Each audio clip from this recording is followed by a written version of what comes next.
Hi everybody, welcome back. Just getting things rolling here. Got a few minutes until it's 10, but welcome for now as you're showing up. Hope you guys are doing well, and I'll be right with you as we get our lecture underway today, Monday, May 4th.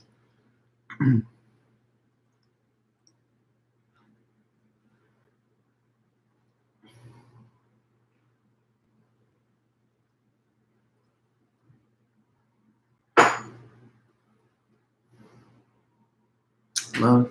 Hi there, William. Good morning. Okay.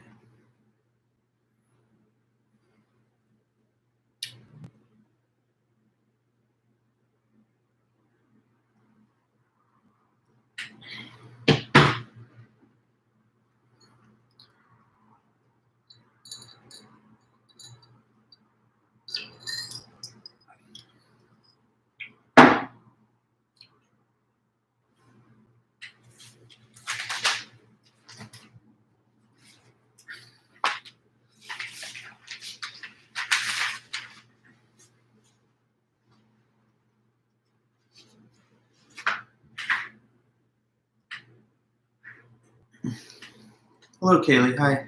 Good morning.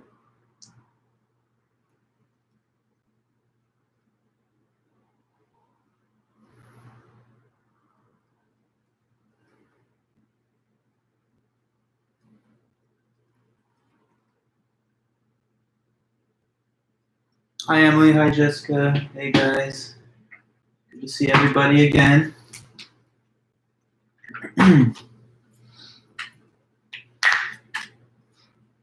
Cool. Just another minute. Hey, Lily. Good to see you.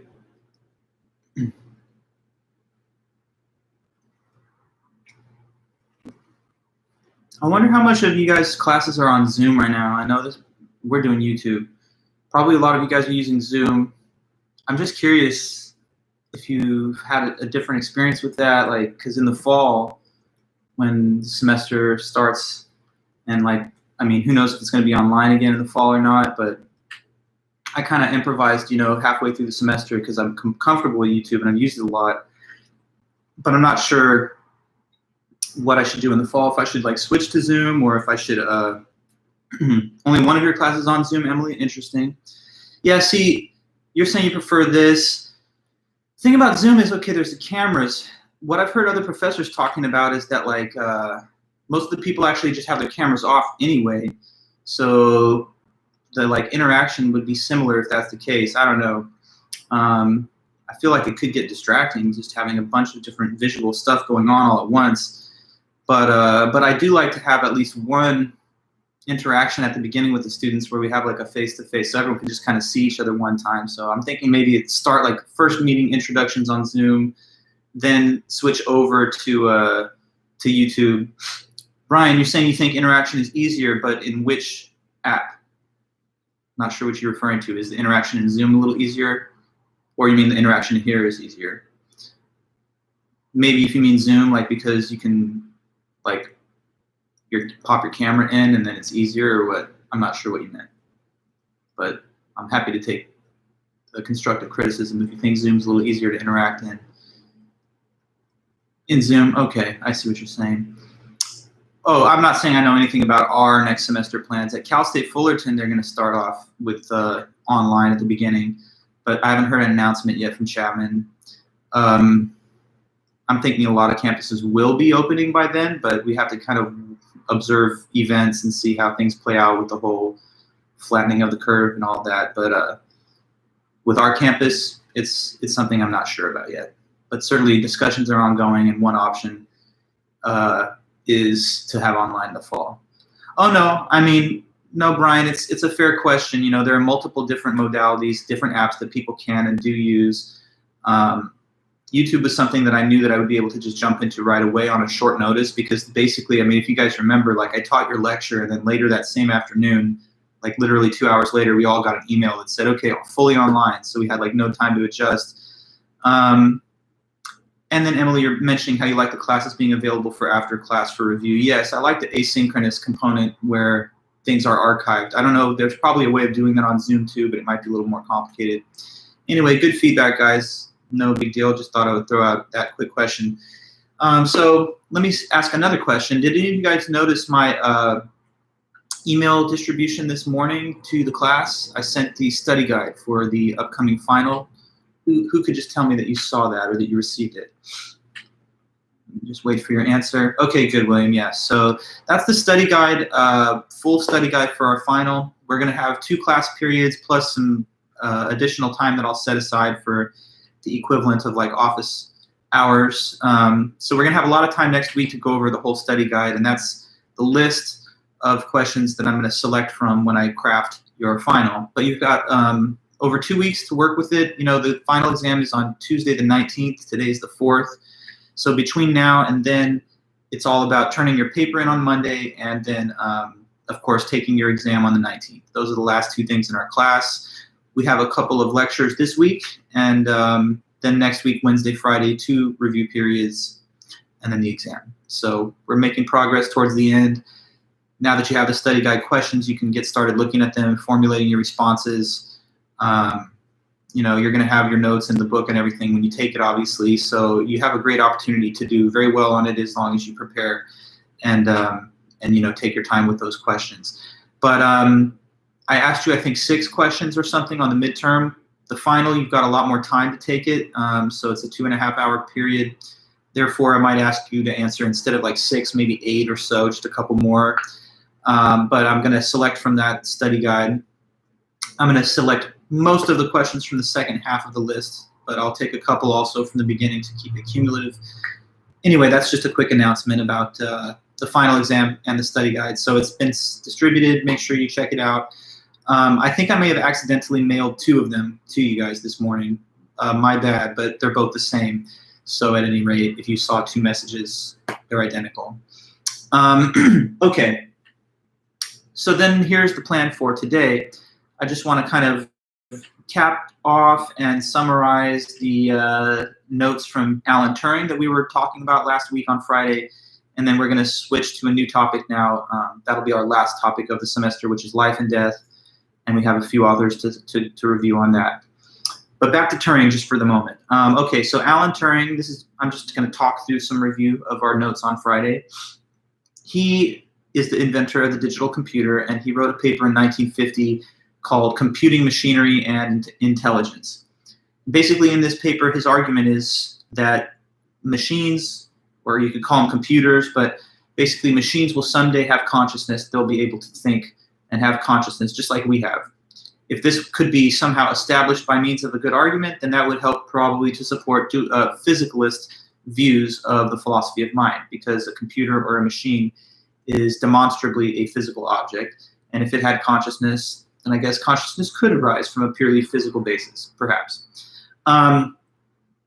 Therefore, he makes his argument towards that conclusion. He starts with this example, which he calls the imitation game, later known as the Turing test. He says this is the test that you'd have to see computers pass until we would say they actually have consciousness. So the way the test is, or the game is played, you have one individual that's on the other side of a partition and their interrogator. On the other side of this partition, you have one human being and one machine. And the interrogator has to ask questions submitted through text and receiving answers through text to both of the subjects, the computer and the human. After he gets to finish his interview, he has to choose which one did he think was the human and which one did he think was the computer. Now, what Turing is saying is that when we get to a point where the interrogator in his role cannot distinguish between the human and the computer with any reliability, so if he starts to fail in his identification roughly half the time, then that would be a point where we should say these are thinking computers and they have consciousness. So it's all dependent on when they get to a stage where they can actually pass the Turing test, meaning that the interrogator can't quite tell the difference between the human and the computer interview subject. Okay, now there were objections to that. I also talked to you last time about how these computers that he's talking about are discrete state machines, meaning that they're machines that are in one definite state at a given time, with each new state a function of the previous state plus an input signal. And that the digital computer which is built on principles like this, has certain similarities to the human brain, which he sometimes calls the human computer. Now, there were objections, though, and I was talking to you about those objections as we finished last class. One objection was called the mathematical objection, which says that due to certain technical computational limits, there are some questions that a computer would not be able to give any answer for or wouldn't even have a defined response for. And doesn't that show that they're not conscious like us because we don't have that issue? We could answer any question, perhaps.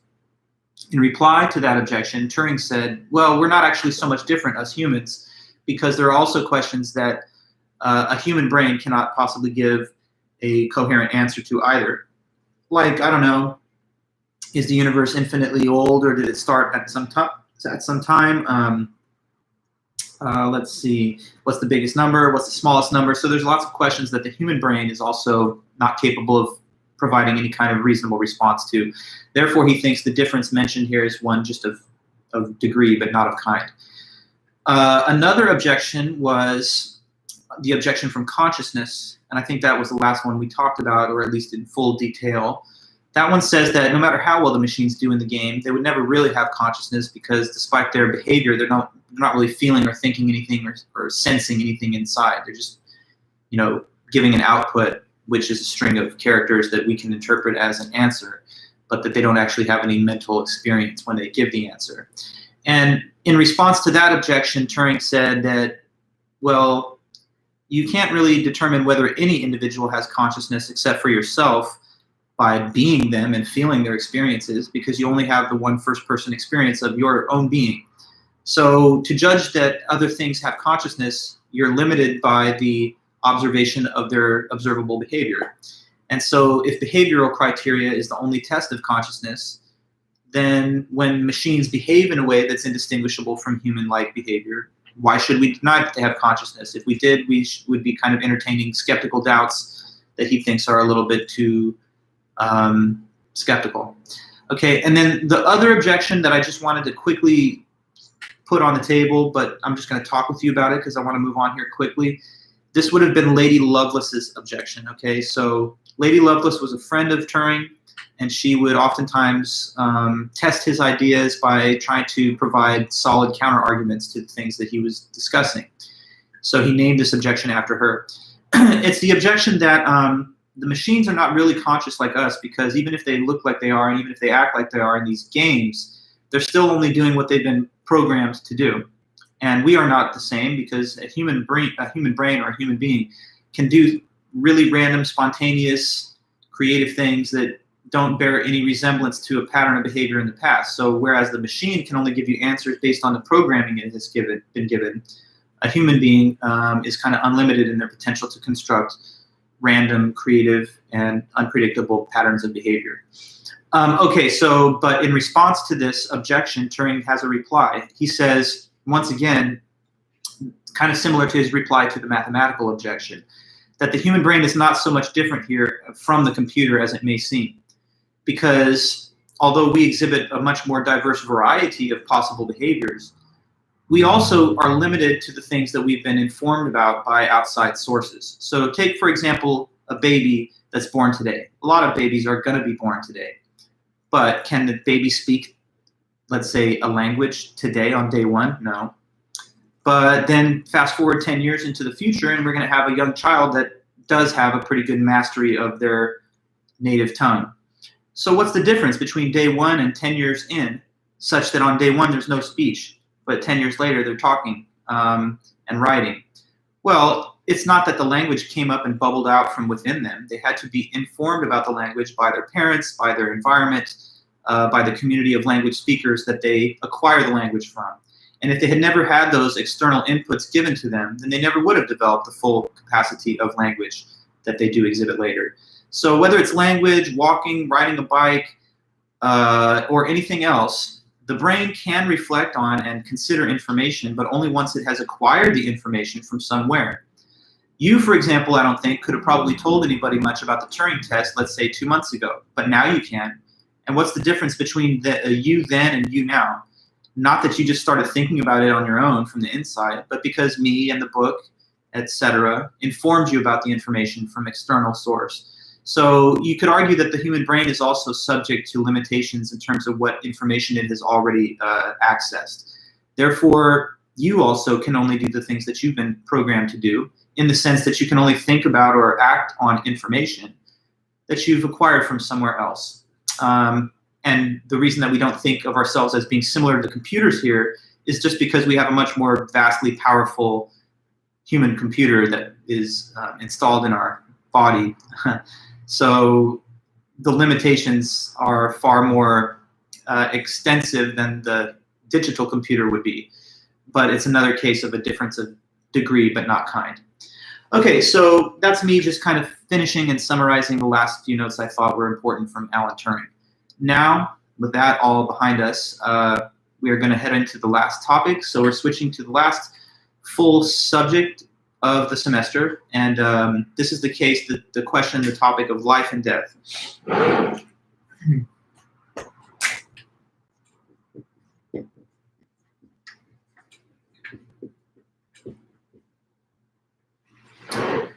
So among all the different topics and questions that philosophers are interested in questioning and investigating, one of the biggest deep and personal issues is the question of life and death. So how should we live our lives if we want to live a good human life? What's the key? What are the ingredients? What's the method to living a good human life? A life that goes well. Over the millennia, over the different generations throughout history, philosophers have approached that question too, trying to give an answer. What makes a human life go well? Is there any general pattern, or is it just every individual has their own path? You will see that there have been attempts to provide arguments as to what makes a human life go well, coming from all the way from ancient Greece all the way through to the current day. So we're going to examine a couple of different philosophical accounts of what makes a human life go as well as possible, starting with the ancient Greek writer Plato, who we read one earlier time this semester. And then also death. I mean, it's sad but true that one of the difficult questions to face in life is the issue of death. Is it a bad thing? How should it be confronted?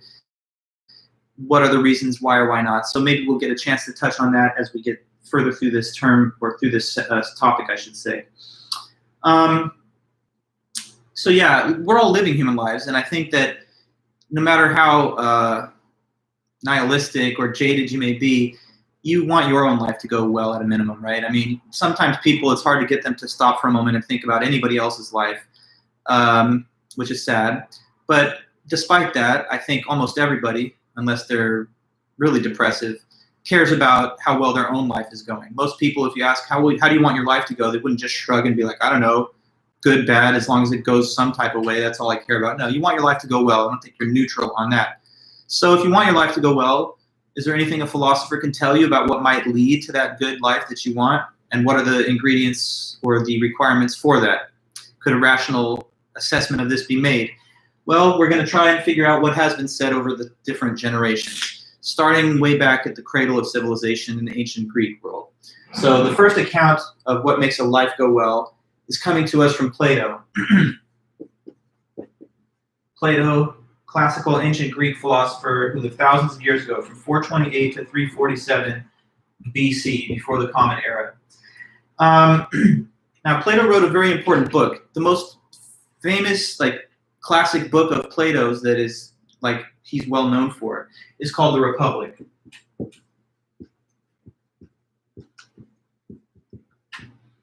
The Republic is a book of Plato's which goes into the discussion of what would make for an ideal human society. So it's kind of like an attempt to craft a vision of the ideal form of human social organization. It's a utopian vision of a perfect human society where the members of that society would be flourishing. It would be a just and ordered society that all would want to live in. So he's trying in this book to basically give an account of what would make a perfect society, and he calls that perfect, idealized society the Republic. In the Republic, there's a lot of different shorter chapters and sections. And again, in our textbook, as they've done many times this semester, the editors have taken an extract from this larger book, The Republic, and printed it in our book and retitled it. So in our text anyway, the selection they've used a new title for, they call it On the Harmony of the Soul.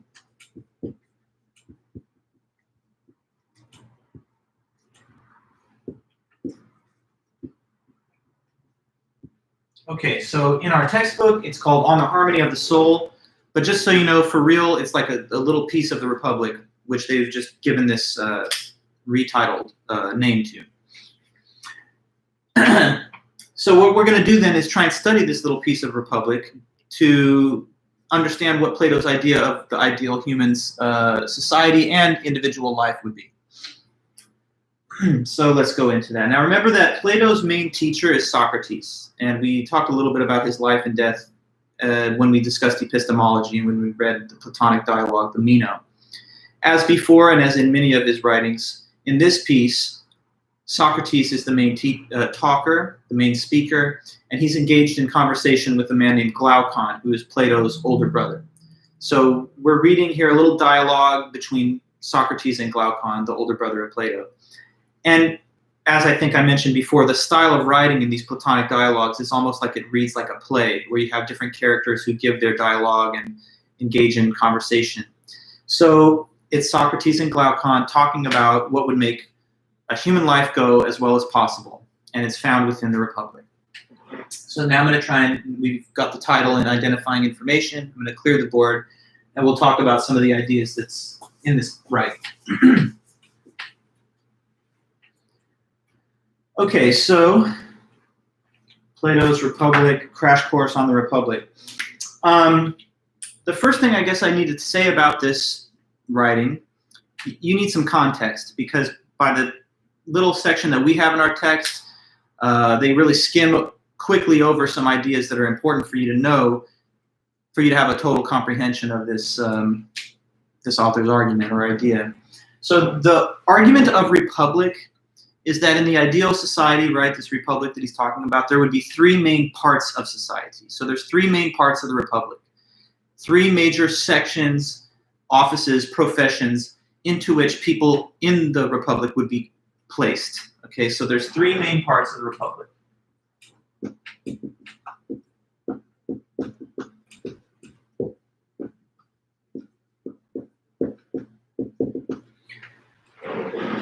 The bigger picture here is that Plato is going to try and build a bridge from the concept of what would make an ideal society to the idea of what would make an ideal individual human life. So we start first with his discussion of what would be an ideal society, and then we'll use that to give us a sense towards the second point, what would be the ideal individual human life.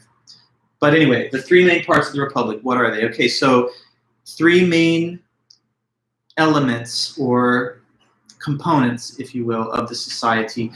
The first one were called the merchants.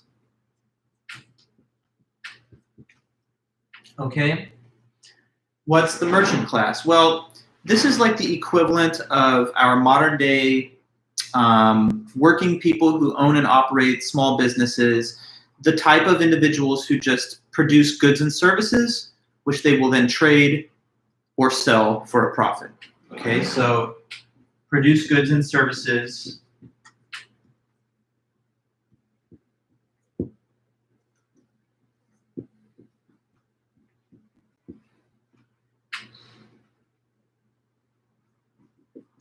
Which they either trade or sell for a profit.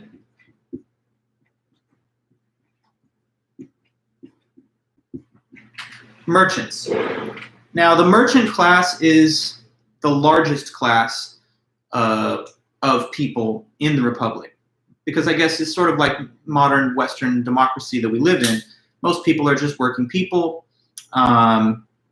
who work a craft or trade for a profit. So that's what they do. They're sometimes also referred to in the Republic as artisans. The terms are used interchangeably, but I think merchant is a better terminology, just because artisan might confuse you into thinking that it has to do with the production of art, but it's not meant that way. It's just the production of any artifact which can be used for trading goods and services. So maybe someone owns a car wash, someone owns a landscaping service, maybe somebody, you know, I don't know, builds glassware or something else and trades those things. But the whole wide span of possibilities for people producing goods and services which they can trade trade or sell for profit, that's included under the merchant class. So that's one major and perhaps the largest aspect of the Republic, but it's not the only one. So a second main part of the Republic he called the warriors.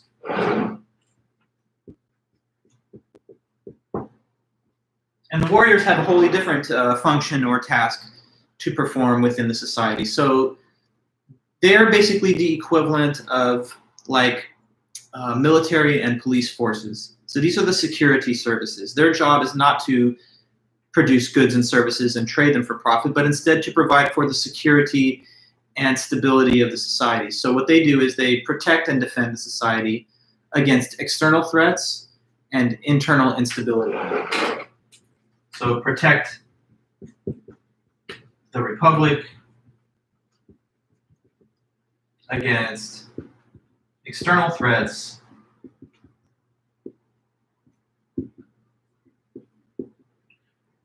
and internal instability is what I'm writing.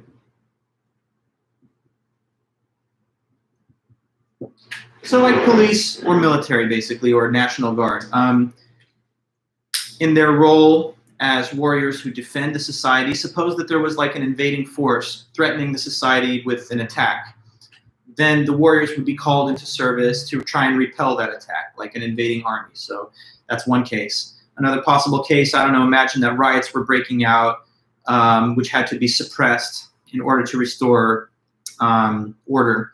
Then the warriors would do that. So either to impose order internally to society or to defend it against external threats, that's their job. And you know that's a different job than being a person who, let's say, works at a hardware store and sells goods and services. It's to provide for defense. So it's a totally different task, but it's also important. Now, the third part of the Republic is critical. It's the most important, perhaps, of all, because this is the leadership element. So the third part of Republic are called the kings. Kings. And the kings were, that's the equivalent of our modern day political leadership class. So this would be like the section for your presidents, prime ministers, actual monarchs, if there's such there be, heads of state of whatever kind. So, or if there are representative, if there are governments run by a constituency of a panel, like a congressional body or a parliament, then that could also be the membership filled in by kings. Kings are the leaders. So what they do is they craft the policies and they also make decisions about whether and when to order the warriors into service. So they rule the society and they make decisions about policy. So I'm going to write that over here because I'm kind of far away from that side of the board.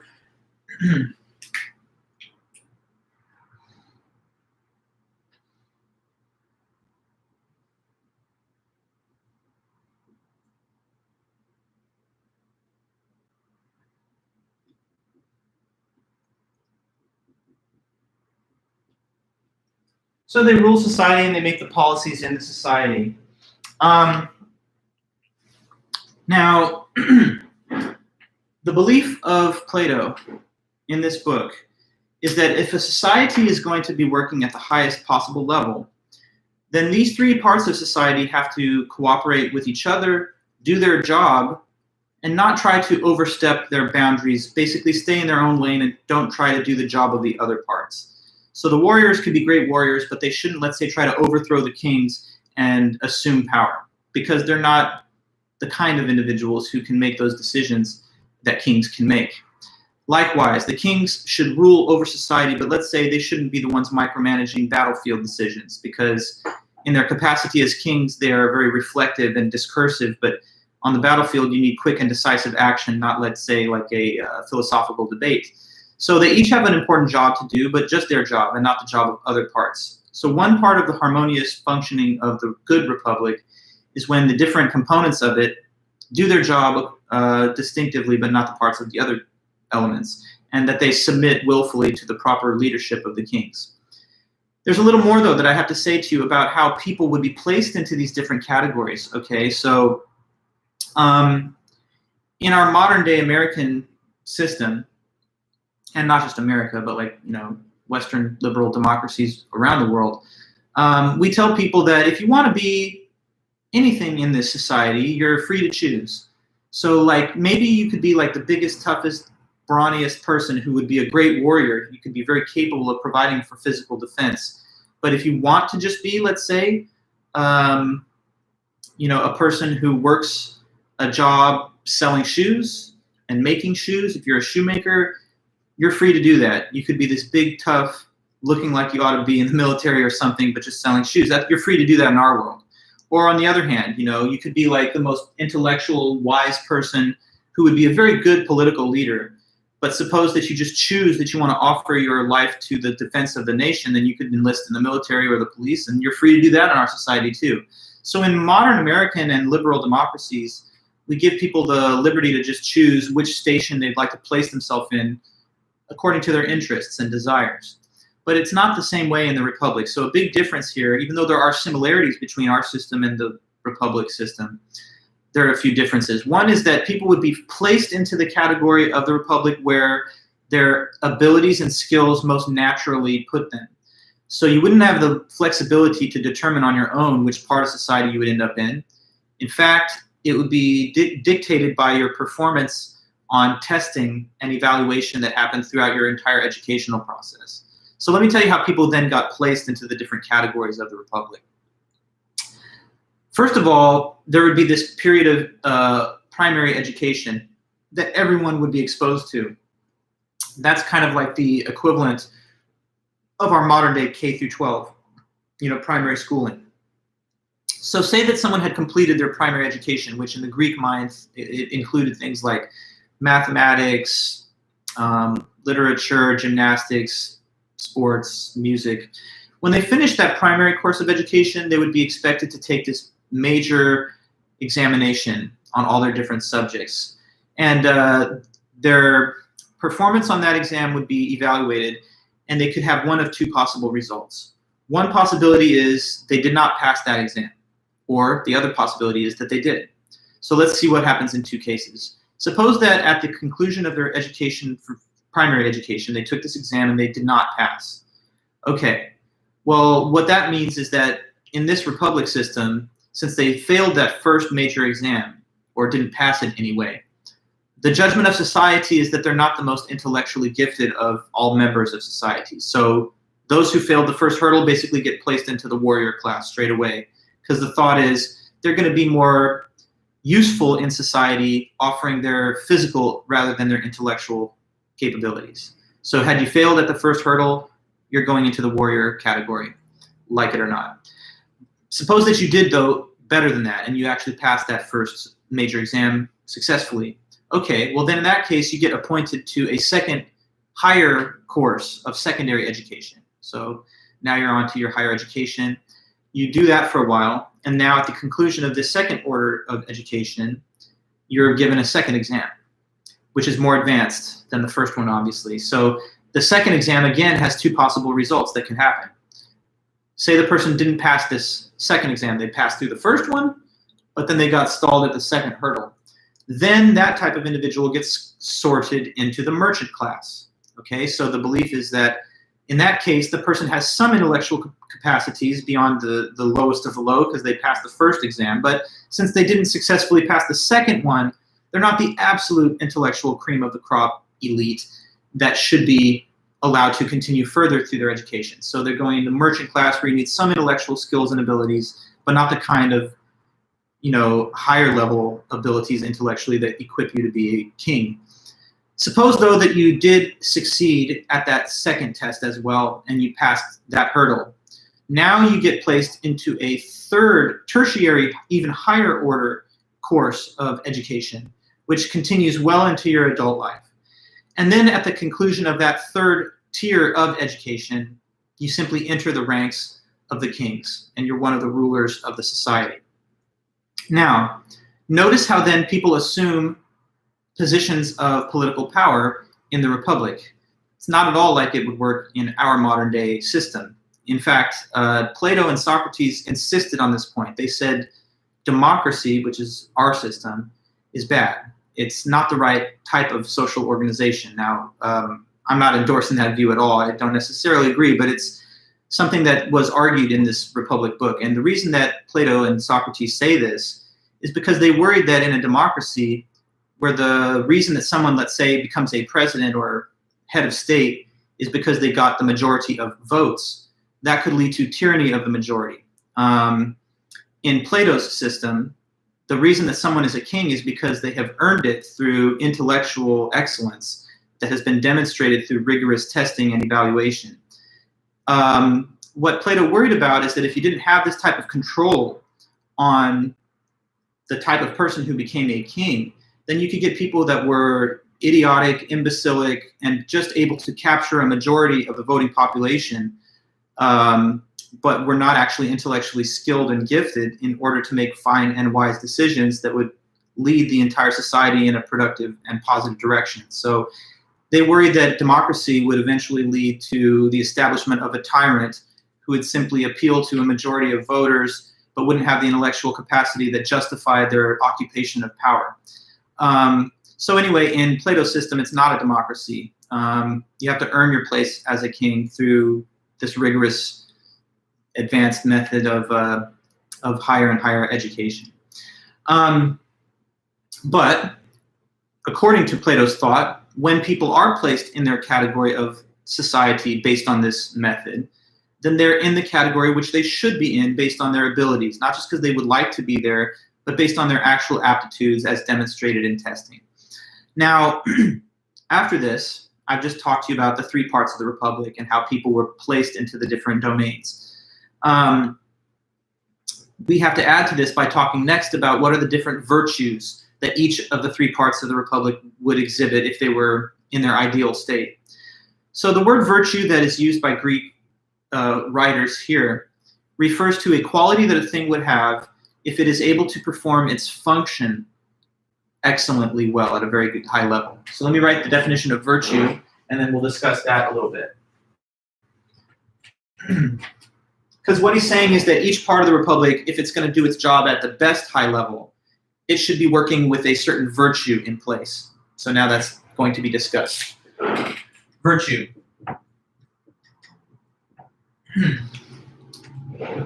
Okay, so what is a virtue? It is a quality that something has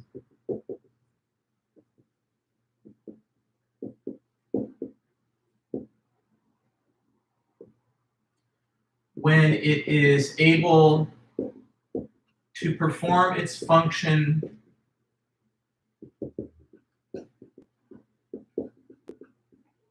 excellently well. Just perform it well.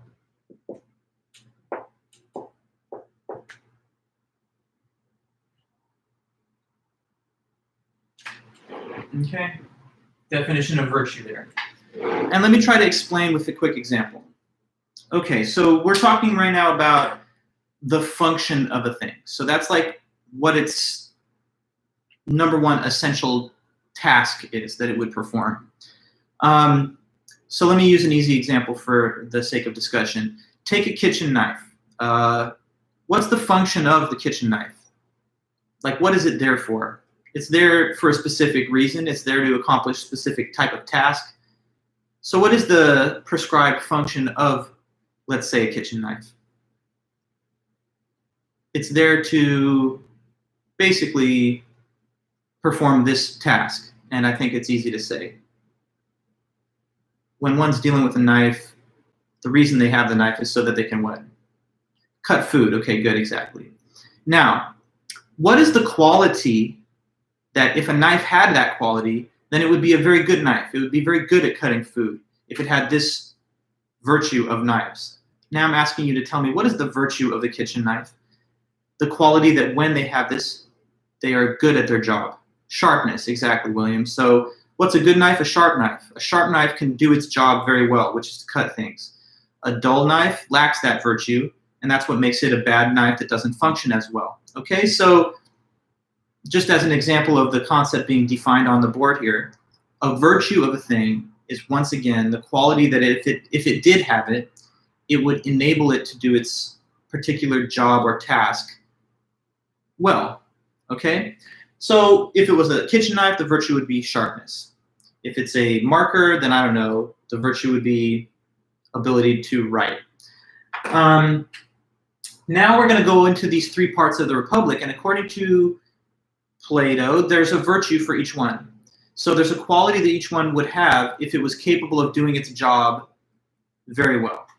And each of the three parts of the Republic has a job. These guys produce goods and services for profit, so they make stuff for people to buy. These guys provide defense and protection, that's their job. And these guys create the rules and make all the decisions, and they lead. So that's their job. But what's the virtue of each part? Okay.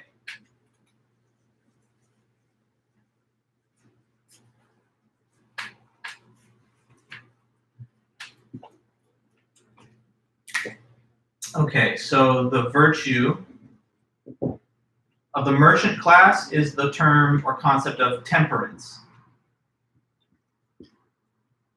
What is temperance? It is basically the concept of having self-control and moderation with regard to your desires or your appetites, but we could just call them desires. So having self-control and moderation over your desires.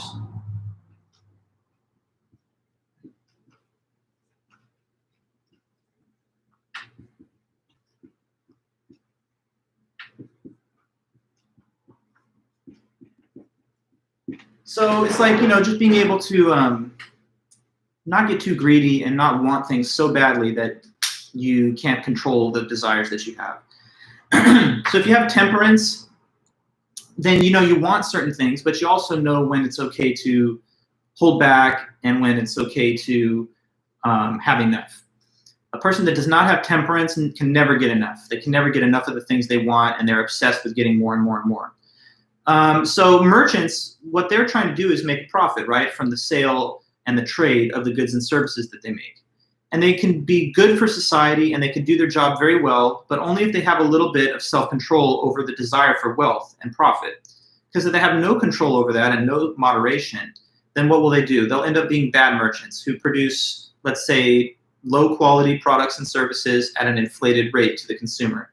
And what that would do is lead to the economic and financial ruin of the Republic. So people should be making goods and services and profiting off of them, and that's all good, but they shouldn't be doing so in a way that leads to corruption or fraud or abuse, which is what happens when they've got no self-control over their desires for wealth.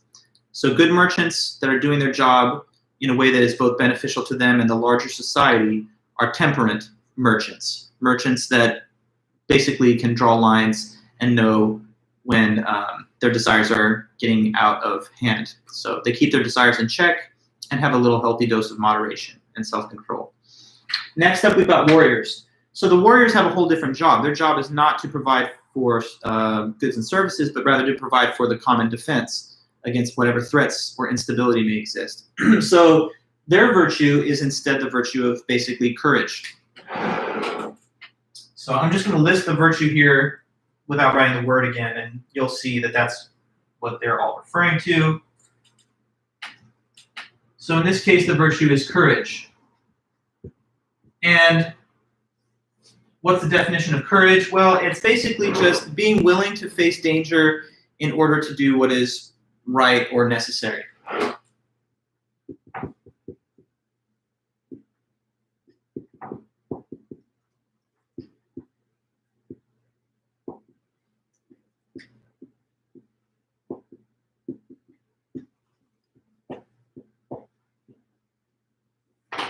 Okay, so warriors, their job, their function, their task is defense and security, to provide for that. But they're only going to be able to do it very well if they have this quality of courage, if they have that virtue. Imagine a police officer or a member of the military or a fighting unit of either kind that was not courageous but instead cowardly. Then when they were called on to face danger in order to, restore civil order or to defeat an aggressive enemy, then they would shrink from the battle because they'd be too worried about the threat to themselves.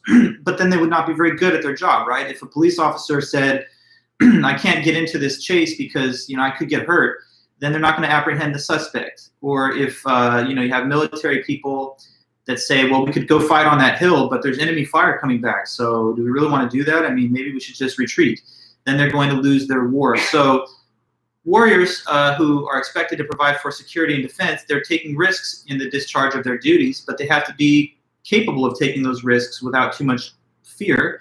Otherwise, they're going to be weak and poor at their job. So courage is the virtue of warriors. Finally, we get to the kings. And these all-important kings are the highest and most important part of the republic because they are the leaders. And it's their decisions which hold the authority over everything. So what kind of quality do they have to be having to be good kings, to do the job of leadership well? Their quality, their virtue would simply be wisdom.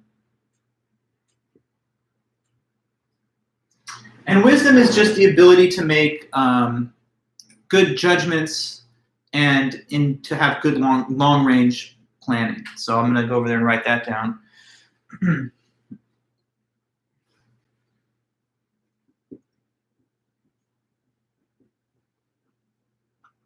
Good judgment and long-range planning.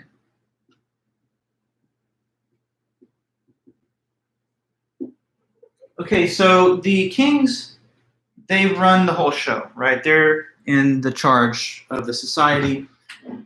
And if they're going to make all the decisions, if they're going to set the policies of the system, then they have to have the knowledge and the wisdom to do it in a way that considers all of the factors at hand and their probable effects in the long term. You don't want to have political leadership or kings or heads of state that are not wise, that make short-sighted decisions that are not based on a robust understanding of the national interest or what's likely to occur on the basis of a policy choice. So kings can lead the society in a great direction and be good at their job as rulers, but only if they have wisdom. Lacking in wisdom, you have a person in power then that's like idiotic or something that will lead the nation or the system into its own ruin through their poor decisions and lack of long-range foresight. Okay, so what's a good republic then? It's a system in which people of the society are appropriately placed into their proper category based on the method we talked about. And then each part of the republic does its job, doesn't try to do the job of any other part, and operates according to its virtue. When the three parts of the republic are harmoniously cooperating, each staying in their lane, doing their job, but not trying to overstep their boundaries, and all of them in proper and willful submission to the right ruler of the king, then that's a good and just society that's flourishing. A bad society is one where the parts are at war with each other internally, competing with each other for control. If you had a society where, let's say, the merchants were too greedy and they didn't have self-control, then they might start trying to leverage their influence with the political leadership to corrupt the system from within. Imagine you had a society in which the warriors wanted to assume greater power and tried to have a military coup to overthrow the political appointment or leadership of the kings. In that case, even if they did assume power, they would not be fit to wield it because they don't have the rational judgment that the training of kings prepares them for. So a bad society is one which falls out of harmony, where the parts don't cooperate or where they don't follow the leadership of the kings, or the parts do not exhibit the distinctive virtue they should exhibit, or some combination of those factors. But a good republic that's healthy, well-functioning, and prospering for all is one where each part of the republic exhibits its virtue, they cooperate, and they willfully submit to the proper leadership of the king. Now, all of that discussion which I just gave you is to set up the account of what makes an individual human life go as well as possible. What Plato did here is he's going to build a bridge from this description of the best human society to an account of the best individual human life, because he thinks that they bear basic similarities. according to him, the human soul is like a microcosm of the Republic. And in the sense, we also have got three parts within our soul. And the three parts of the human soul, he says, are roughly comparable to the three parts of the Republic. So that's information that I'm going to have to expand on in the next meeting on Wednesday, but just a quick preview. To Plato, the human soul is divided in three ways. One part of us is the appetitive part. That's the part of you that has appetites and desires. And as you might guess, that's supposed to be parallel to the merchant class, because the merchants are those who want to make money and profit. And so the element of your soul that wants things that you don't yet have, whether it's experiences, wealth, certain types of relationships, whatever it is that you have desires for, the part of you that yearns for those things and wishes for them is the appetitive part of your soul, which is somewhat linked to the merchant class of the Republic. Another part of your soul is the spirited part, he says. That's similar to the warriors, and the reason is because the spirited part of you is the part that's competitive, has a lot of pride and passion, likes to exhibit its skill, likes to win, hates to lose, hates to be disrespected. It's the part of you that would fight perhaps to defend either your honor or other people or important values if they were threatened. And so that's kind of like the warrior class, which also likes to fight and win and persevere and triumph. It has a lot of pride as well. So that's the warrior. The warriors correspond to the spirited part of your soul. And then the third part of your soul, which is supposed to be something in common with the kings, is the rational part of you. That's basically like the intellect within you, the smart part of you that makes decisions without the influence of passions or without the influence of desires interfering with, a rational conclusion. So just like the kings are fit to rule, the rational part of you inside is the one that should be leading your life. And the lower parts of your soul should be willfully submissive to the leadership of your rational intellect. Now, there's more to say about that. There's a virtue for each of the three parts of the soul, which is parallel exactly to the virtue of the three parts of the Republic. So we have to just expand on that a little bit. But we'll do that on Wednesday. I'll say this last piece to just close. The kings that are mentioned in Plato's Republic, an interesting side note is that he described them as philosopher kings, because basically who would be the wisest individuals of all would be, according to the discipline of the field, the philosophers of the world. So famously, Plato says that in the ideal utopian society, the kings that rule would be philosophers. So people like, I guess, me, he thought would be the best to order and organize society, because I guess why, with philosophy as your primary training, you are trained to be rational, to consider arguments, and to give justification for the claims that you make. So, maybe in a perfect world, philosophers would be running everything according to him anyway. And there would be no democratic elections, just people getting a bunch of education and entering the ranks of leadership at the conclusion of their long course of education and training throughout their life. I don't know if I would necessarily agree with that based on some philosophers I know, but certainly we try to be rational, so Plato had an interesting point there. Okay, guys, well, there's more to say, but we have to finish on the next class, this discussion of Plato. So the next author following him is Jean-Paul Sartre, Existentialism. So try to read that, and we'll make a smooth transition into him from the discussion of Plato that we're going to finish on Wednesday. So, all right, everybody, thank you so much for attending today. Glad your week is off to another good start, and hang in there with your other classes. Hope everything's going well. Let me know if anything, if you need anything as we get closer to the due date of the papers that are due next Monday. If anyone wants comments or has any questions about it at all, just let me know by email. With regard to sending comments back, sometimes it's easier when I get the draft earlier than the last minute. So people who are able to email me before the conclusion of Friday would be in the best case scenario to receive a thorough reply with comments written out. If you want them, you don't have to do that, but it's always there. So thanks, everybody. Appreciate you guys, and have a good day then. I'll see you on Wednesday. Bye-bye for now.